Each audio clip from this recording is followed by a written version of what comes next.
Bienvenue dans ce tutoriel à destination des débutants sur les bases du paramétrique sur Fusion 360. Aujourd'hui, je vais vous apprendre à réaliser vos projets en utilisant cette techno. Mais avant de vous montrer comment faire du paramétrique dans Fusion, c'est important de comprendre qu'est-ce que c'est et quel est son intérêt. La modélisation paramétrique, c'est un peu comme une recette de cuisine où vous allez pouvoir modifier les ingrédients pour pouvoir à chaque fois créer des plats différents. Et c'est une technologie qui va être très utilisée si vous devez réaliser des projets qui sont complexes. Je pense notamment aux ingénieurs ou aux architectes qui ne vont pas reprendre leur modèle de zéro s'ils doivent effectuer une petite modification. Ça serait beaucoup trop long et beaucoup trop coûteux. Bon, maintenant que c'est plus clair, je vous propose d'attaquer directement dans le logiciel. Mais avant, n'oubliez pas qu'on propose des formations en individuel sur Fusion 360. Donc si jamais ça vous intéresse, allez faire un tour sur notre site ou passez-nous un petit coup de fil.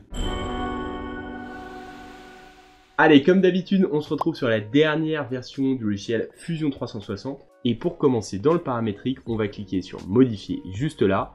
Et on va ensuite aller sur modifier les paramètres. Là, vous voyez, il y a une nouvelle fenêtre qui vient de s'ouvrir qui s'appelle paramètres. Et dans cette fenêtre-là, on va pouvoir créer nos différentes fonctions. La première fonction qu'on va créer, c'est la fonction longueur, donc la longueur de notre boîte. Et pour ça, on clique sur le petit plus juste là. On rentre son nom, donc longueur, on va l'appeler longueur. Unité, on laisse en millimètres. Et l'expression, on va mettre 200 mm.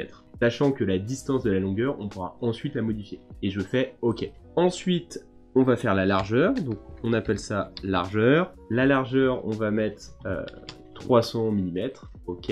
Ensuite, on continue. On va mettre l'épaisseur. Je vous déconseille de mettre un accent à épaisseur parce que sinon, ça va nous embêter par la suite. Et l'épaisseur, on va mettre 3 mm.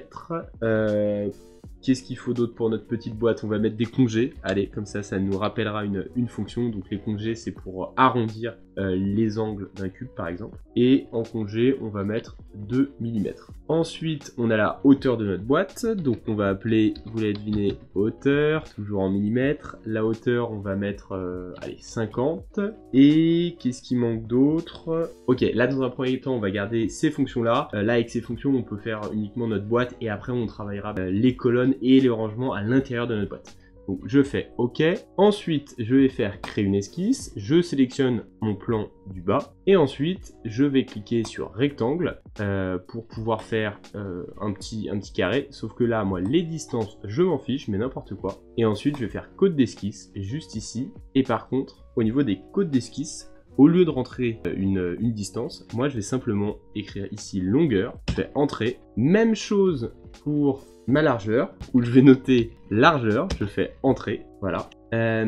Et ensuite, je vais faire terminer esquisse, je vais faire une extrusion, donc pour pouvoir donner du volume à ma petite boîte. Là, je vais mettre hauteur, comme ceci, je fais entrée. Vous avez un parpaing, tout simplement, et je vais creuser cette boîte-là, et pour le coup, je vais utiliser la fonction coque. Je clique sur le plan du haut, et là, au lieu de mettre une distance, encore une fois, je vais utiliser une des fonctions qu'on a créées, et cette fonction-là, c'est la fonction épaisseur. Et je fais entrée. Là, on a presque fini. Qu'est-ce qui nous manque? Il nous manque les petits congés. Donc les congés, on clique juste là sur congés. On sélectionne donc les 4 angles extérieurs de notre boîte, comme ceci. Et là, comme d'habitude, au lieu de rentrer une valeur, sur les congés, je vais rentrer la fonction congé qui est actuellement de 2 mm. Et je fais entrer. Et là, vous voyez, on a des petits congés sur notre boîte. Ok, donc là, on a réussi à créer notre boîte avec nos fonctions paramétriques. Vous allez me dire quelle est l'utilité? J'aurais pu créer ma boîte sans passer par toutes ces fonctions-là. L'utilité, c'est tout simplement que si vous allez dans modifier les paramètres, là, automatiquement,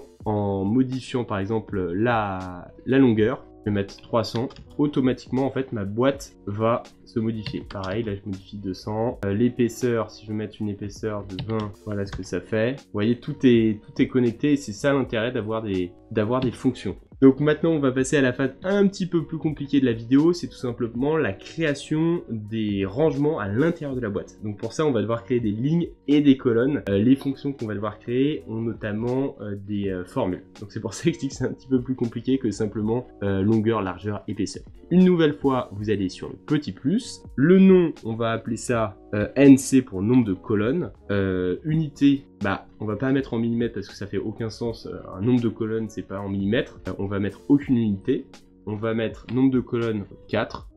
Ensuite, on va mettre nombre de lignes, donc n lignes, une nouvelle fois unité, ça fait pas de sens de mettre en millimètres, on met aucune unité.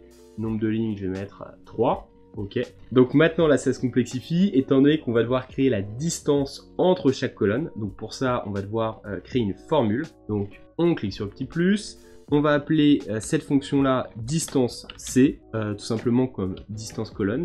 L'unité, on va la laisser cette fois-ci en millimètres. Et là, on va faire ouvrir les parenthèses.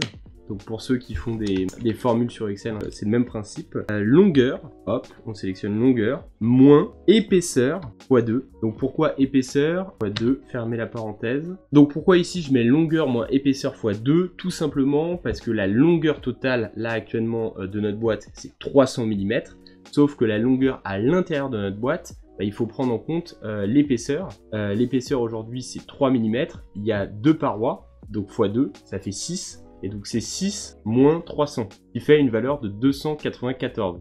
J'espère que vous me suivez. Et ensuite, sur cette petite formule un peu complexe, on va diviser le tout simplement par le nombre de colonnes. Et on fait entrer.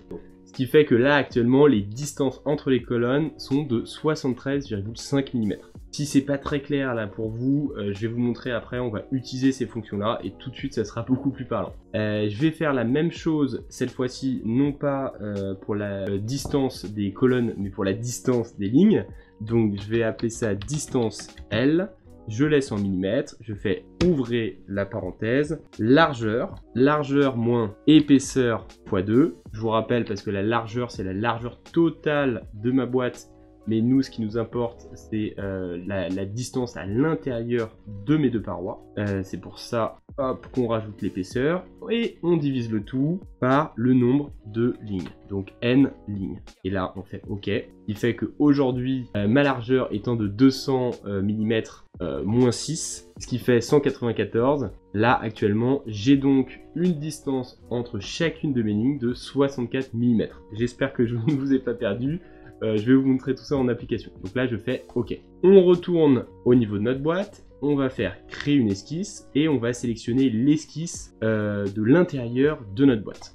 Je sélectionne ma petite esquisse. Là, je vais créer une des parois internes de ma boîte. Donc, je vais faire rectangle. Je sélectionne les parois internes de ma boîte. Et ensuite, je clique sur code d'esquisse. Je sélectionne les deux bords de ma paroi. Et là, au niveau de la distance, je vais mettre épaisseur, 3 mm. Je fais entrer. Et ensuite, on va indiquer la distance entre cette nouvelle paroi et ma paroi extérieure. Et pour ça, je clique sur code d'esquisse, comme ceci. Et là, au lieu de mettre 30 mm, on va tout simplement mettre la fonction qu'on vient de créer, qui s'appelle distance colonne. Et je fais entrer. Ok. Maintenant, qu'est-ce que je vais faire? Je vais faire terminer esquisse. Je vais faire une petite extrusion.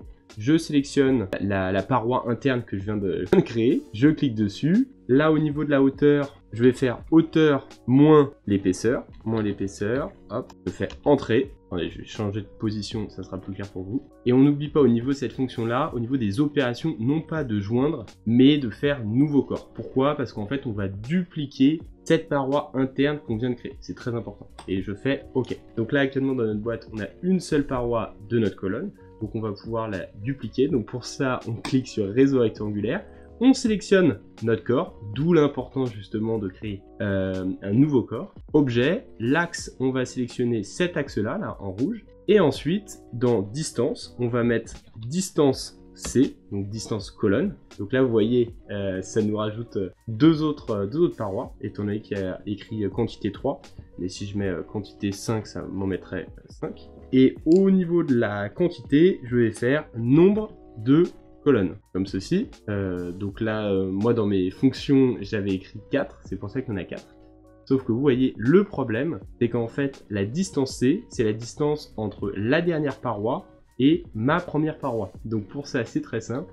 Il faut mettre dans répartition, étendue, espacement. Et maintenant, en mettant espacement, c'est non plus la distance entre ma première et ma dernière paroi, mais ça va être la distance entre chacune de mes parois. Donc là, ça s'est déconnecté, ça m'a remis 24,5. Et moi, je fais distance colonne. Et là, en faisant ça, vous voyez, il y a la bonne distance entre chacune de mes colonnes. Et ensuite, je fais OK. On va faire la même chose, non plus pour les colonnes, mais pour les lignes. Donc, au lieu de recréer une esquisse, je vais tout simplement cliquer sur l'esquisse de tout à l'heure. Voilà. Et je vais faire la même opération, sauf que cette fois-ci, c'est des lignes. Donc, je refais mon petit rectangle. Je fais code d'esquisse. Hop, je sélectionne les deux. L'épaisseur, eh ben, c'est tout simplement la fonction épaisseur. Ensuite, la distance entre ma nouvelle paroi et ma paroi interne, ça va tout simplement être distance ligne, comme ceci.